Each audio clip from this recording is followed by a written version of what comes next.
الله نحمده سبحانه وتعالى ونشكره ونعوذ بالله من شرور أنفسنا ومن سيئات أعمالنا من يهده الله فهو المهتد ومن يضلل فلا هادي له أشهد أن لا إله إلا الله وأشهد أن محمدا عبده ورسوله اللهم صل وسلم وبارك على سيدنا ونبينا وحبيبنا محمد وعلى آله وأصحابه ومن اهتدى بهديه واستنى بسنته إلى يوم الدين أما بعد. Yang dikasihi Fadilatul Imam Ahli Jabatan Kuasa Masjid At-Taqwa Bandar Bukit Mahkota, seterusnya para asatizah, tuan-tuan guru, pemimpin-pemimpin masyarakat, tak dilupakan tuan-tuan, puan-puan sidang jemaah yang dirahmati Allah sekalian.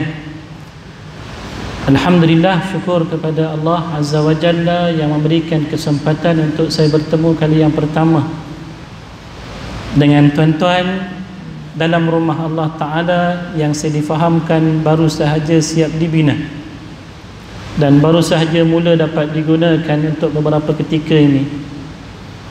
Meskipun kalaupun ada di kalangan tuan-tuan yang sebelum daripada ni mungkin pernah berjemaah di Masjid Bandar Seri Putra, yang mungkin sempat ataupun pernah bertemu muka dengan saya, namun kali ini adalah merupakan kali yang pertama Allah mengizinkan untuk saya hadir melihat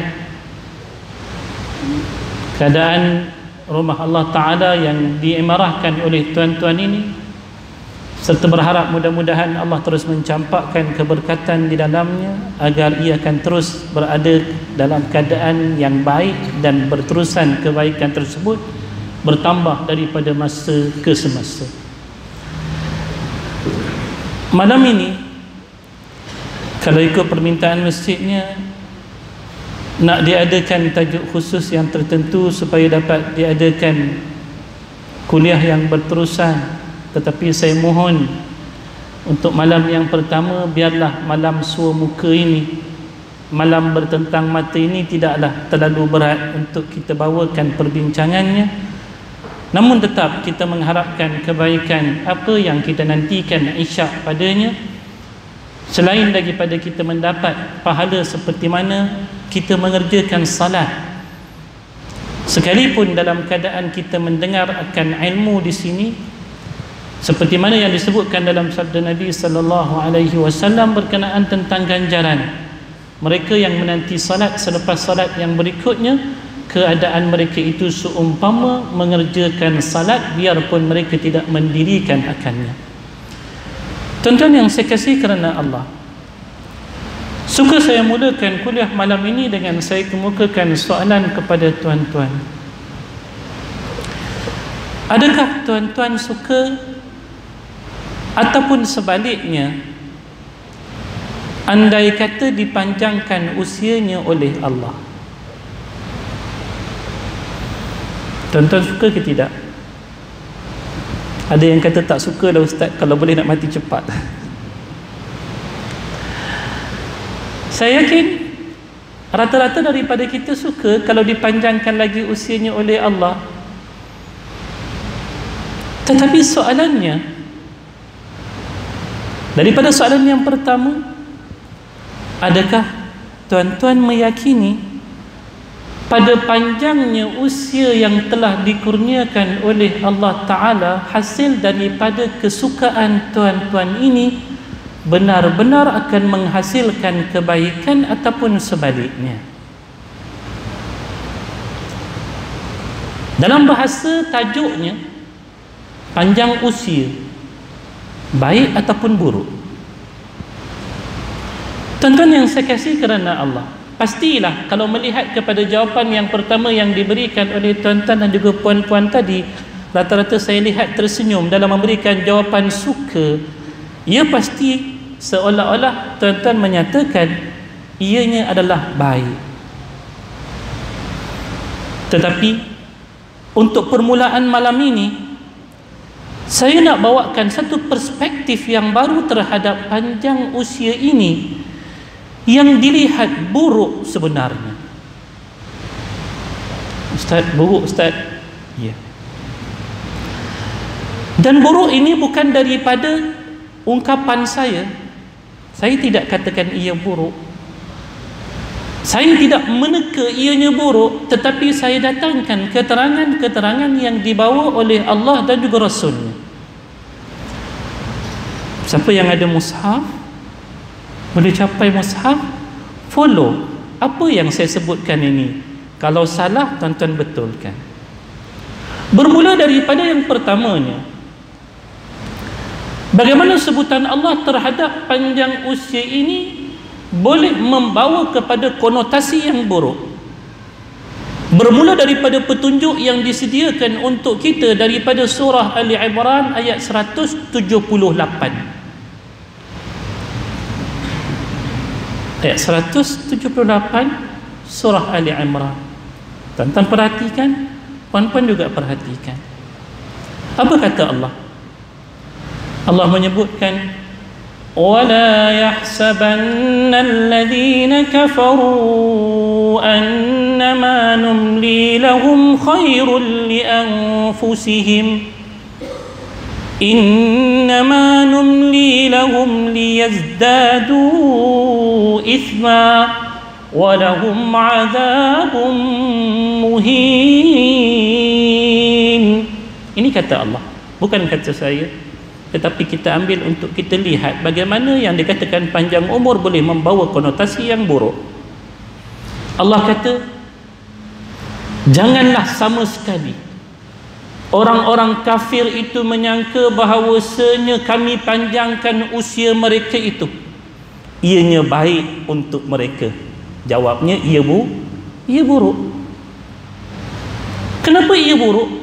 Allah kata, innama numli lahum liyazdadu ithma. Satu sebab sahaja Allah panjangkan usia orang-orang yang kufur, tak ada sebab yang lain. Satu sebab je. Tuan tahu sebab apa? Allah sebut ke dalam ayat ni. Allah kata, hanya senyap kami akan panjangkan usia mereka itu liyazdadu ithma, untuk mereka itu menuai dosa-dosa dalam hidup mereka. Kita dah hidup 8 hari daripada tahun 2019. 8 hari yang kita hidup daripada 2019 yang dikurniakan umur panjang oleh Allah, adakah ianya telah dilihat satu tempoh masa untuk kita menuai pahala ataupun sedang kita menuai dosa? Kalau kita sedang menuai dosa, jawabnya tak lebih kurang daripada peringatan yang diberikan oleh Allah pada orang-orang yang kufur. Setelah mereka diberikan ruangannya oleh Allah untuk menuai dosa, Allah tetap menyatakan kepada mereka, walahum adzabum muhin. Tersedia untuk mereka di hujung kehidupan mereka nanti akan azab yang menghinakan mereka. Kalaulah ini keadaannya, pasti kita akan katakan betapa buruknya panjang usia seseorang manusia tersebut. Bahkan tuan-tuan, kalau kita nak melihat kepada golongan yang paling sangat berhajat dan berkehendak kepada panjang usianya, kalau saya tanyakan tuan-tuan, nak tak Allah panjangkan usia? Kita mengangguk nak. Tapi tuan-tuan nak tahu tak, siapakah golongan yang paling sangat-sangat berhajat dipanjangkan usia oleh Allah? Allah dah mentionkan dalam Al-Quran surah Al-Baqarah ayat yang ke-96. Cuba tengok ayat 96. Siapa yang tergiur sangat untuk hidup lama ini tuan-tuan? Yang kalau boleh tak ada istilah kematian, kalaulah boleh dipadamkan kalimah kematian itu daripada mana-mana kamus kehidupan ini, ianya teramat mereka gembira. Allah sebutkan dalam ayat 96 surah Al-Baqarah, وَلَتَجِدَنَّهُمْ أَحْرَصَ النَّاسِ عَلَى حَيَاةٍ وَمِنَ الَّذِينَ أَشْرَكُوا. Kata Allah beritahu kita, Allah kata demi sesungguhnya kamu akan mendapati mereka itu. Siapakah mereka itu dalam konteks ayat ni? Kalau tuan-tuan buka tafsir, antaranya Ibnu Katsir menyebutkan bahawasanya ayat ini dirujuk kepada golongan munafiqun, orang munafik. Demi sesungguhnya kamu akan mendapati orang-orang munafik. Dalam konteks ayat keseluruhannya, khususnya bagi orang munafik yang hidup daripada kalangan orang-orang Yahudi, yang berpura-pura dengan keislamannya sedangkan dia menyembunyikan kekufurannya. Mereka itulah, kata Allah, akhrasan nasi ala hayah. Kalimah akhrasan nasi ala hayah ni orang yang paling aware, orang yang paling sangat-sangat berkehendak, bercita-cita yang sangat-sangat untuk dapat apa, tuan-tuan? Untuk mendapat apa yang dinamakan kehidupan. Bahkan mereka ini Allah membuat perbandingan di antara orang munafik dan juga orang-orang musyrikin. Orang-orang musyrikin juga dikenali sebagai orang yang sangat-sangat nakkan kehidupan, tak nakkan kematian. Tetapi golongan munafik ini, kata Allah, mereka itu lebih hebat daripada orang musyrikin, daripada orang musyrikin dalam bab nakkan kehidupan ini. Tahap mana mereka ni nakkan kehidupan? Allah menyatakan, yawaddu ahaduhum law yu'ammaru alfasana. Mereka itu berharap kalaulah dapat dipanjangkan usianya oleh Allah sampai 1000 tahun. Tuan-tuan nak hidup tak sampai 1000 tahun? Nak tak hidup sampai 1000 tahun? Kalau dalam kondisi kita sebagai umat Muhammad, kita kata geleng kepala, tak nak. Even kalau sampai 100 years pun, we don't hope so. Kita tak berharap yang sedemikian rupa. Why? Nanti kita ceritakan lepas ni. Tapi orang munafik, mereka berhajat untuk hidup sampai 1000 tahun, tuan-tuan. Kalau kita lihat, satu daripada doa yang penting yang dibacakan oleh Nabi sallallahu alaihi wasallam selesai daripada baginda mengerjakan salat. Hadis yang diriwayatkan oleh Imamul Bukhari daripada Sa'ad ibni Abi Waqqas, seorang sahabat yang kita kenali, salah seorang daripada orang-orang yang dijanjikan syurga oleh Allah, panglima perang tentera Islam. Sa'ad ibni Abi Waqqas dalam riwayat Bukhari menyatakan, kana yu'allimu banihi kama yu'allimu al-mu'allimu al-kitabah, kama yu'allimu al-mu'allimu al-ghilman al-kitabah. Sa'ad ibni Abi Waqqas, dia mengajarkan doa ini seperti mana seorang guru mengajarkan akan budak-budak bagaimanakah menulis. Sa'ad ibn Waqqas mengajar siapa? Dia mengajar anak-anak dia tentang doa ini. Tuan-tuan tahu macam mana cikgu mengajar menulis? Dia akan ajar pegang tangan, tulis satu demi satu, bimbing. Makna kata Sa'ad ibn Abi Waqqas nak anak dia betul-betul ingat tentang doa ini. Apa doa dia, tuan-tuan? Ada 4 benda. Ingat lagi, Haji? Ini lepas kita kongsi. Sa'ad ibni Abi Waqqas, dia kata apa dia? Inna nabiyya sallallahu alaihi wasallam kana yata'awwadu dubara salat minhunna dubara salat. Sesungguhnya Nabi SAW, baginda bermohon daripada Allah perlindungan daripadanya selesai daripada baginda mengerjakan salat. Allahumma inni a'udhu bika minal jubni wa a'udhu bika min an arudda ila ardalil umri wa a'udhu bika min fitnatid dunya wa a'udhu bika min adzabil qabr. Ini 4 doa Nabi SAW. Sa'ad kata, Sesungguhnya Nabi minta lindung dari 4 benda ini lepas daripada sembahyang, iaitu ya Allah ya Tuhan kami, aku berlindung dengan Engkau daripada menjadi seorang pengecut. Tuan-tuan tahu kan apa yang dimaksudkan dengan pengecut? Dalam bahasa kanak-kanak kita katakan minta teman pergi ke tandas. Dalam bahasa orang dewasa ianya mungkin lebih luas, yang dikatakan takut untuk menyatakan kebenarannya, takut untuk bersama dengan yang benarnya, takut benda-benda yang tak perlu ditakutkan.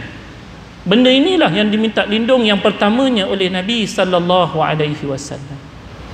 Yang kedua, Nabi minta lindung daripada apa yang sedang kita bicarakan sekarang, iaitu Nabi minta lindung, ya Allah, aku minta lindung daripada keadaan dikembalikan aku kepada sesuatu yang namanya ardhalil umur.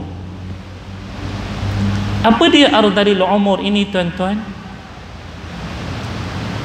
Kalau kita lihat penjelasan yang diberikan oleh para ulama, antaranya yang terkenal kupasan yang dilakukan oleh Syekh As-San'ani rahmatullahi alaih terhadap kitab hadis yang popular, kitab Subulus Salam. Tuan-tuan mungkin belajar.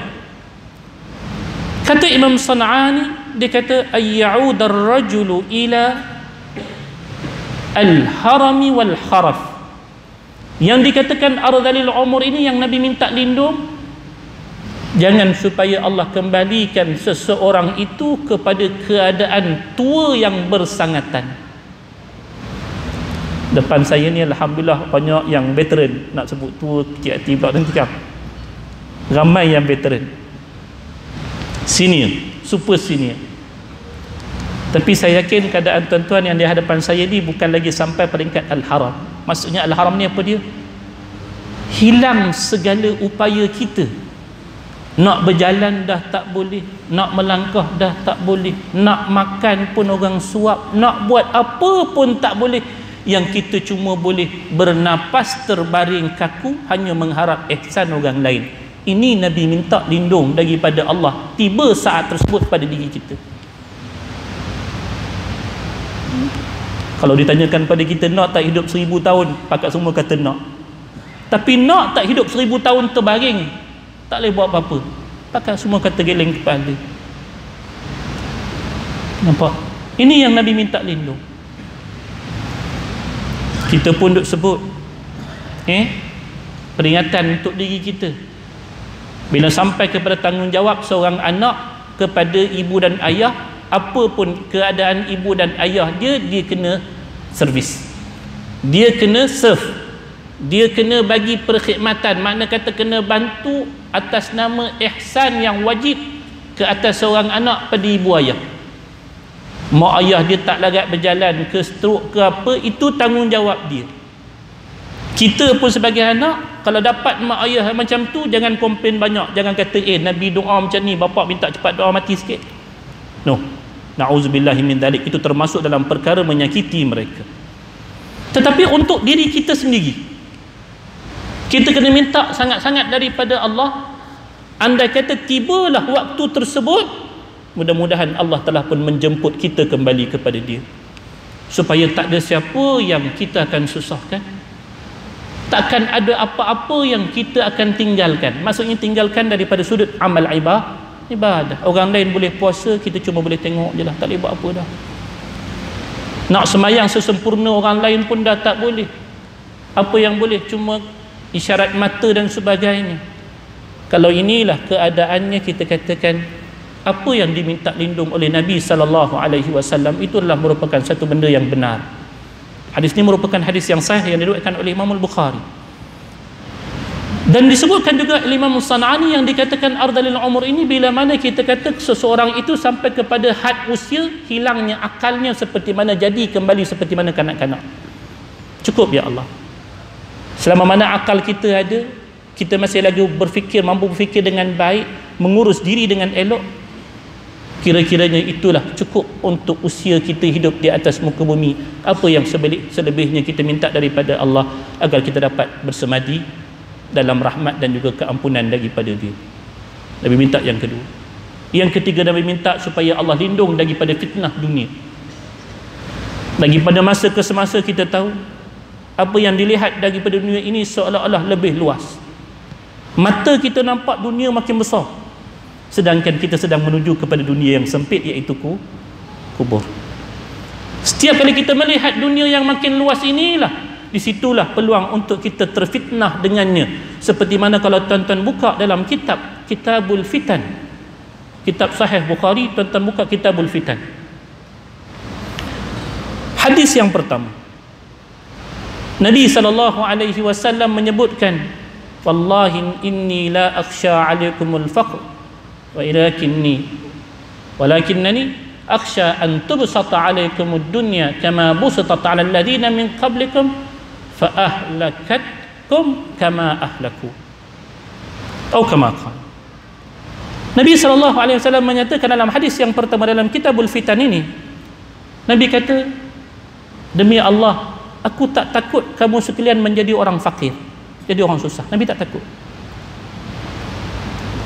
Tetapi Nabi kata, yang aku takutkan kepada kamu, Allah bukakan bagi kamu dunia-dunia seperti mana yang telah dibukakan kepada orang-orang yang sebelum daripada kamu.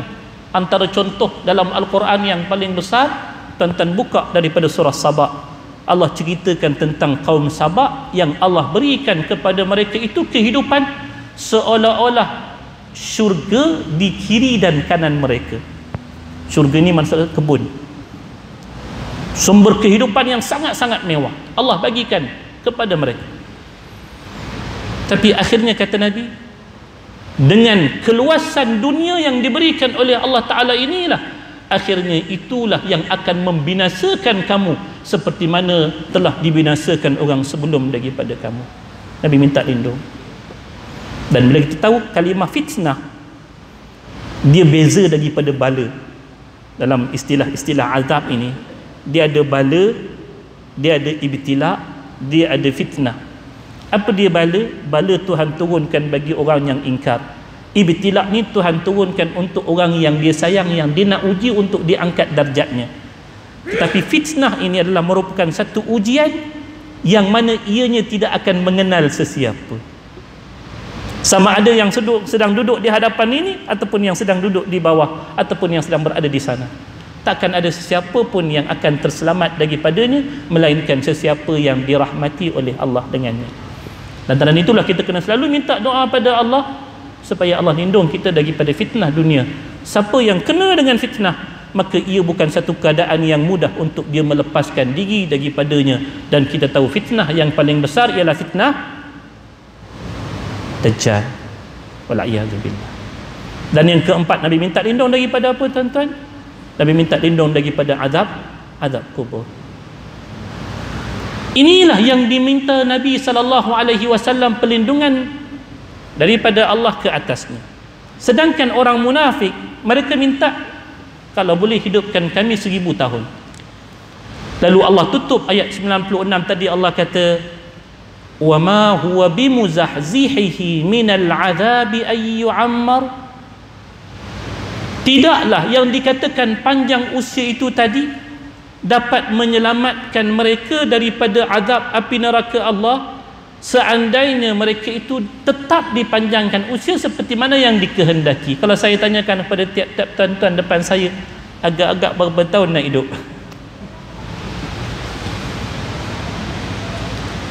Orang munafik siap sebut, kami nak hidup 1000 tahun. Lalu kata Allah, okey, kalaupun kami bagi kamu 1000 tahun, 1000 tahun itu tidak akan mampu untuk menukar apa yang telah ditetapkan oleh Allah daripada azab api neraka ini. Yang akan menanti mereka, wallahu basirum bima ya'malun. Allah kata, dan dia, Allah Azza wa Jalla, maha memerhatikan apa yang sedang mereka kerjakan. Kita melihat dalam ayat yang banyak Allah menyatakan, antaranya dalam surah Ibrahim, Allah menyebutkan, wala tahsabannallaha ghafilan amma ya'maludz zalimun innama yuakhiruhum liyaumin tashkhasu fihi al-absar. Allah kata, jangan ingat orang yang berlaku zalim atas muka bumi ini, berlaku jahat atas muka bumi ini, Allah biarkan mereka begitu saja. Tak. Sebaliknya Allah hanya menangguhkan kepada satu saat di mana pada waktu itu akan diambil penglihatan-penglihatan mereka. Habis. Yang buruk daripada panjang usia ini adalah kerana ianya adalah merupakan keinginan orang-orang munafik. Tadi orang kafir, sekarang orang munafik. Dah tu ustaz, takkan panjang umur ni semua bogok belaka, jenuhlah kita. Saya mulakan dengan yang buruk supaya kita sama-sama ambil ingat. Kita tak nak kita terlalu gairah dengan panjangnya usia kita masuk tahun 2019, kena pula awal tahun kita punya birthday, minta orang celebrate, pasang lilin atas kek, tiup seronok. Lupa rupanya panjang umur ini bukan semuanya baik-baik, tetapi ada sesuatu yang perlu diperingatkan kita dengannya. Ustaz, tak ada kebaikan langsung kepada baik pada panjang usia ini? Ada, tuan-tuan. Saya tangguhkan seketika untuk kata kita dapat dulu peringatan, baru kita dapat sesuatu yang kita boleh merencana kehidupan kita dengan baik. Bagi panjang usia ini daripada sudut kebaikannya, tuan-tuan, ia jelas disebutkan oleh baginda Nabi sallallahu alaihi wasallam dalam sabdaan baginda. Bahkan tuan-tuan boleh beroleh kebaikan daripada panjang usia ini bukan takat baik, bahkan boleh mencari yang terbaik daripadanya. Maksudnya tuan-tuan bukan takat berpeluang untuk mendapat yang baik-baik, bahkan tuan-tuan berpeluang untuk dapat yang terbaik. Bagaimana? Kita lihat daripada hadis yang diriwayatkan oleh seorang sahabat yang bernama Abi Safwan, Abdullah ibn Bishr al-Aslami radhiyallahu ta'ala anhu. Hadis dia pendek, tapi ia ada kaitan yang sangat-sangat dekat dengan kita. Apa kata Nabi sallallahu alaihi wasallam? Khairun nas, manusia yang paling baik. Siapa yang paling baik? Man tala umruh, orang yang panjang usianya. Barulah yang sini-sini senyum balik. Wah, ada harapan baik ni. Tadi kalau tidak risau je, ustaz sebut buruk je panjang-panjang usia ni. Tak, saya tak kata tuan-tuan yang depan saya, mudah-mudahan yang depan saya ni semua orang-orang yang baik-baik belaka, bahkan yang terbaik insya-Allah. Tetapi tak cukup yang dikatakan manusia terbaik itu pada panjangnya usianya, tidak. Nabi ikat ia dengan, Nabi kata man tala umruh wa hasuna amalu. Panjangnya usia dia dalam keadaan eloknya amal diri dia. Kita sebutkan tentang fitnah dunia ini.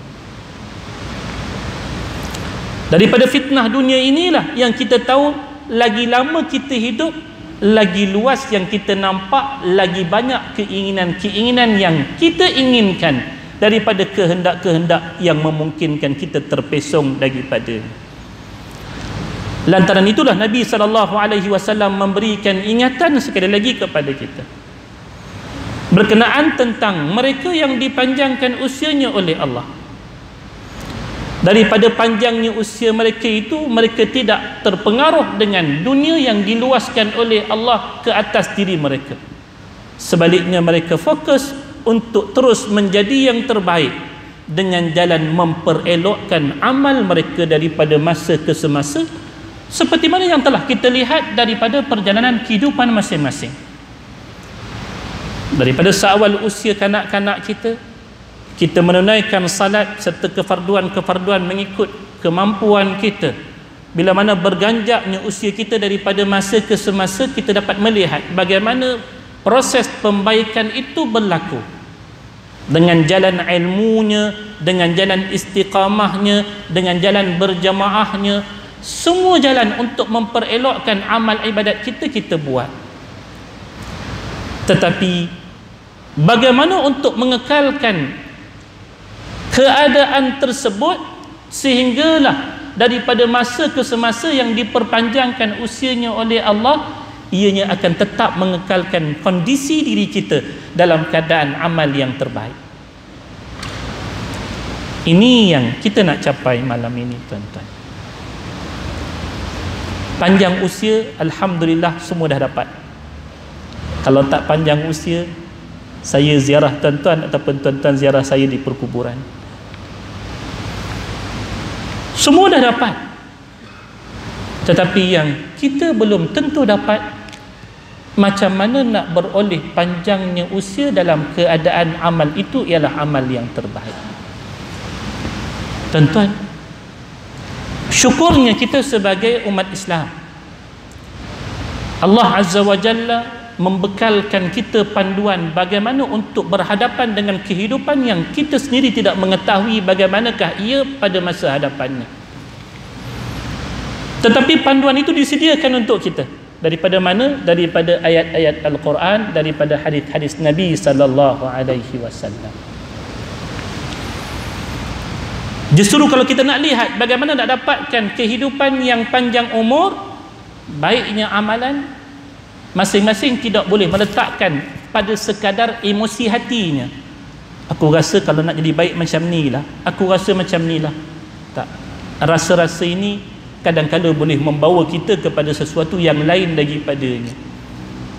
Itu sebab mungkin sebahagian daripada kita, minta maaf ya, bila lagi panjang usianya, makin lain macam gayanya. Sampaikan orang kata, minta maaf bahasa orang tertua ni, dia kata, aku tengok dia macam buang tebiat ya. Ada kan istilah tu kan? Macam mana kita nak protect diri kita daripada keadaan-keadaan yang kita minta lindung daripada Allah Azza wa Jalla ke atasnya, yang dikatakan fitnah dunia ini. Maka saya suka untuk bawa tuan-tuan kepada potongan-potongan ayat yang mungkin, mudah-mudahan, bukan takat mungkin, insya-Allah, bahkan kita berkeyakinan ia mampu untuk melingkungi diri kita daripada keadaan panjang umur ini, supaya berkekalan kebaikan tersebut untuk diri kita. Buka surah Al-Hashr, juzuk yang ke-28, ayat yang ke-18. Surah yang kedua daripada juzuk yang ke-28. Surah Al-Hashr, ayat yang ke-18. Tuan-tuan cuba tengok apa yang Tuhan sebut.